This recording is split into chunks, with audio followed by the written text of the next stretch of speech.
भगवान भोलेनाथ, उनके कोई माता पिता नहीं थे।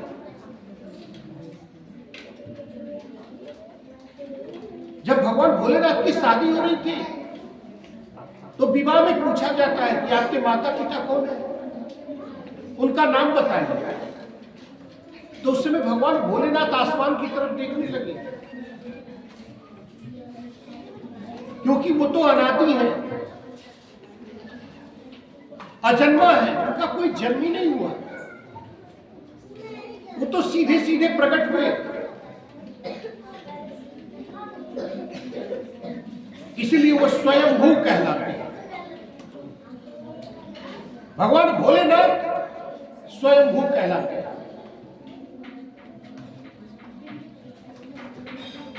दक्षिण भारत में कथक नृत्य होता है। भरतनाट्यम करते वक्त भगवान शिव जी की जो मूर्ति रखी जाती है उसको नटराज कहते हैं। उस मूर्ति को नटराज के नाम से जाना जाता है। जो दिल्ली में नया जो है प्रशासन ने भवन बनवाया है, उस भवन के आगे जो मूर्ति लगी हुई है वो नटराज की मूर्ति है। बच्चों, शिव जी जब नटराज के रूप में शिव तांडव करते थे तो जब उनके जीवन में किसी प्रश्न का उत्तर नहीं मिलता था तो वो तब तक नृत्य करते थे जब तक कि उनको उस प्रश्न का उत्तर मिल नहीं जाता था। उस नटराज वाली मुद्रा में वो तब तक जो है अपने उस नृत्य कला को प्रस्तुत करते थे जब तक उन्हें अपने समस्या के समाधान का उत्तर मिल नहीं जाता था। और एक सबसे बड़ी बात है, किसी भी देवी देवता की टूटी हुई मूर्ति की पूजा नहीं होती है। किसी भी देवी देवता की अगर मूर्ति टूटी हो तो उसकी पूजा नहीं होती है। लेकिन शिवलिंग चाहे कितना भी टूट जाए फिर भी शिवलिंग की पूजा होती है, क्योंकि कंकड़ कंकड़ शंकर, कंकड़ कंकड़ शंकर है।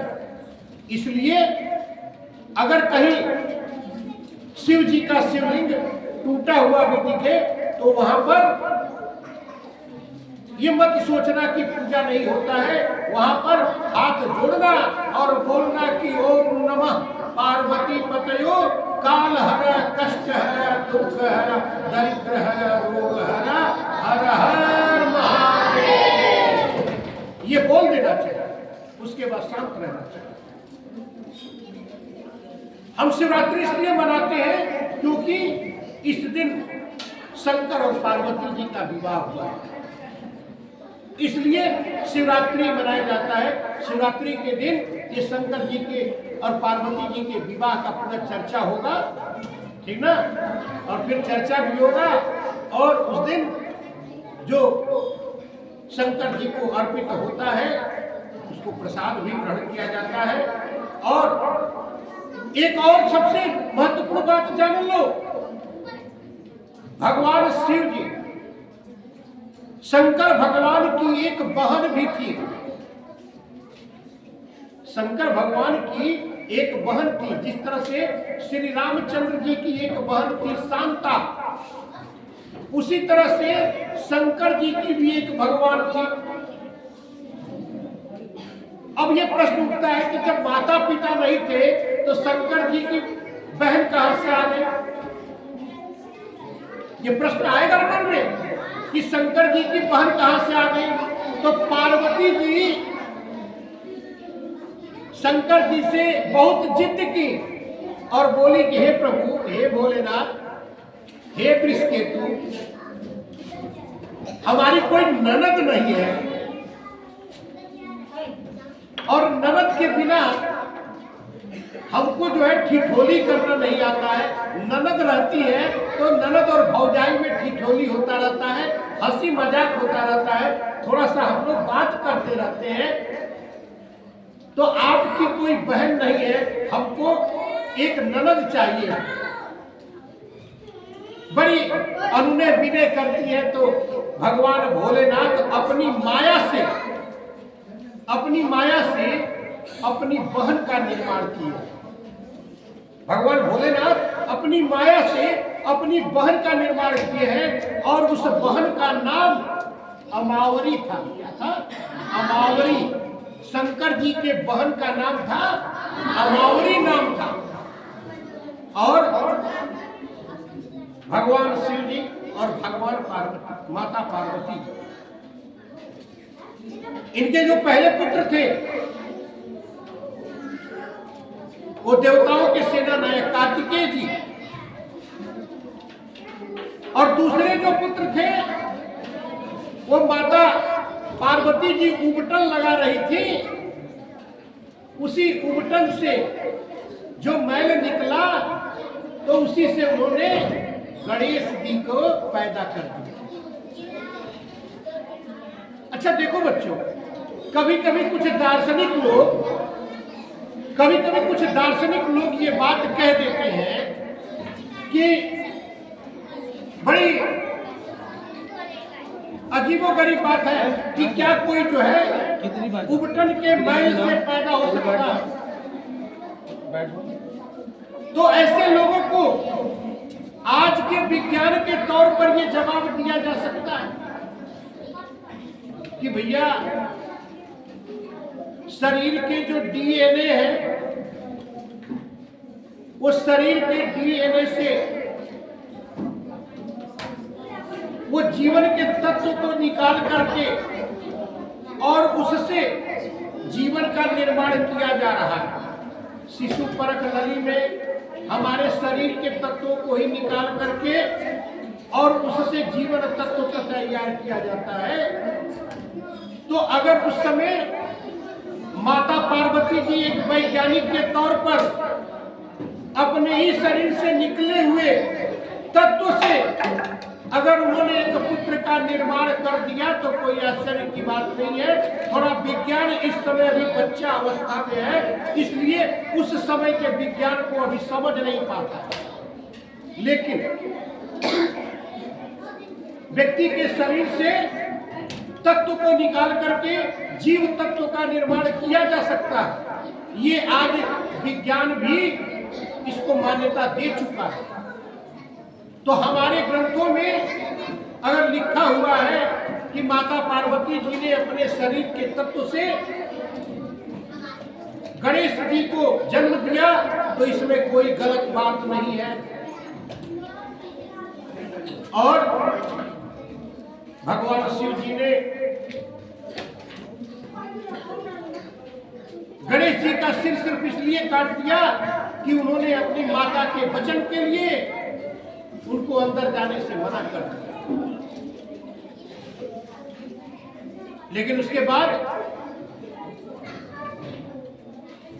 शिव जी ने गणेश जी के सिर पर एक हाथी का सिर जो है लगा दिया।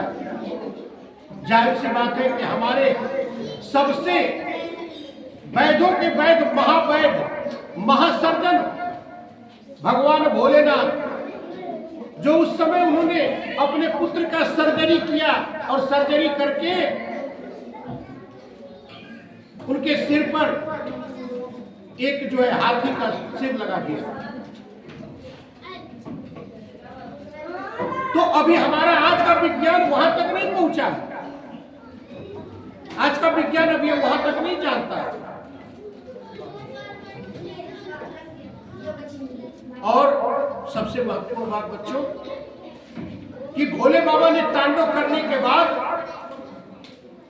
शंकादि के लिए 14 बार डमरू बजाए थे। 14 बार डमरू बजाए थे, जिससे माहेश्वर सूत्र यानी संस्कृत का व्याकरण का आधार प्रकट हुआ। जो आज तुम लोग पढ़ते हो उस संस्कृत का व्याकरण वो भोलेनाथ के 14 बार डमरू बजाने से पैदा हुआ। और एक बात ध्यान रखना बच्चों, शंकर भगवान पर कभी भी केतकी का फूल नहीं चढ़ाया जाता है, क्योंकि यही केतकी ब्रह्मा जी के झूठ का गवाह बनी थी, साक्षी बनी थी। तब से शिव जी ने केतकी फूल से घृणा कर दिया। इसलिए अगर कहीं केतकी का फूल मिलता है तो ध्यान रखना कि वो केतकी का फूल शिवलिंग पर नहीं चढ़ाना चाहिए, शिव जी पर नहीं चढ़ाना चाहिए। अगर केतकी का फूल नहीं तुमको समझ में आता हो तो YouTube पर जाना, वहां बोलना केतकी का फूल, वो फूल दिखाई दे देगा और उस फूल को देख लेना, पहचान लेना और ध्यान रखना कि भगवान भोलेनाथ पर कभी भी वो केतकी वाला फूल मत चढ़ाना, क्योंकि उन्हें थोड़ा भी पसंद नहीं है। वैसे तो शिवलिंग पर बेलपत्र सभी लोग चढ़ाते हैं, लेकिन शिवलिंग पर बेलपत्र चढ़ाने पर एक बात का ध्यान रखना चाहिए, और वो ये ध्यान रखना चाहिए कि बिना जल का बेलपत्र नहीं चढ़ाना चाहिए। बेलपत्र चढ़ाओ तो हर हर गंगे, हर हर महादेव, जल जरूर चढ़ा देना चाहिए। सूखा बेलपत्र कभी भी शिवलिंग पर मत चढ़ाना बच्चों। इसके अलावा शंकर भगवान और शिवलिंग पर कभी भी शंख से जल नहीं चढ़ाना चाहिए। शंख में जल भर करके कभी भी शिवलिंग पर नहीं चढ़ाना चाहिए। भगवान भोलेनाथ के शिवलिंग पर कभी शंख से जल नहीं चढ़ाया जाता है। जानती हो क्यों? क्योंकि शिव जी ने शंख चूर्ण को अपने त्रिशूल से भस्म कर दिए थे। शंख चूर्ण को अपने त्रिशूल से भस्म कर दिए थे। और यह भी बता देता हूं कि उसी शंख चूर्ण के हड्डियों से शंख बना। इसीलिए जिसको भगवान भोलेनाथ भस्म कर दिए और उसके हड्डियों से शंख बना, तो बोले कि इस शंख से कभी मेरे ऊपर जल अर्पण मत कर। और भगवान भोलेनाथ के गले में जो सांप लिपटा रहता है, देखते हो ना, भगवान भोलेनाथ के गले में सांप रहता है, बहुत शांत रहता है, तभी वो भगवान भोलेनाथ के गले में रहता है। शोर करता, बातचीत करता, तो भगवान भोलेनाथ निकाल के उसको फेंक देते कि ये तो हमारी समाधि में परेशानी पैदा करता है। तो उस सांप का नाम जो है बासुकी है। क्या नाम है? बासुकी नाग बोलते हैं। और शेष नाग के बाद अगर कोई दूसरा नागों का राजा है तो वो बासुकी नाग है, शेष नाग के बाद। और भगवान शिव ने खुश होकर उनको वरदान दिया था कि मैं हमेशा आपको अपने गले में श्रृंगार के तौर पे लगा के रखूंगा। तो देखिए कितने बासुकी नाथ भाग्यशाली थे कि उनके गले में रहते थे। और चंद्रमा को भगवान शिव की जटाओं में रहने का वरदान मिला। देखो बच्चों, जरा सोचो कि भगवान भोलेनाथ के मस्तिष्क पर चंद्रमा की शीतलता, गंगा जी की अविरल धारा मस्तिष्क को ठंडा रखना था। क्यों ठंडा रखना था भाई? क्योंकि इस जो समुद्र मंथन में जो जहर निकला था, जो विष निकला था, अगर उसकी एक बूंद भी धरती पर गिर गई होती तो पूरा प्राणी संसार समाज नाश हो जाता। इसलिए भगवान भोलेनाथ ने उस विष को पी लिया। सोचो उनके शरीर में जब उसे गले में रोक लिया तो भगवान भोलेनाथ को कितनी गर्मी हुई होगी, कितनी गर्मी से उनका शरीर तप रहा होगा। तो उस तपन को शीतलता देने के लिए साक्षात चंद्रमा उनके माथे पर आ गए, मां गंगा उनके जटाओं में आ गई। और सबसे बड़ी बात, शिव जी जो है बागंबर पहनते हैं, बाघ की खाल पहनते हैं।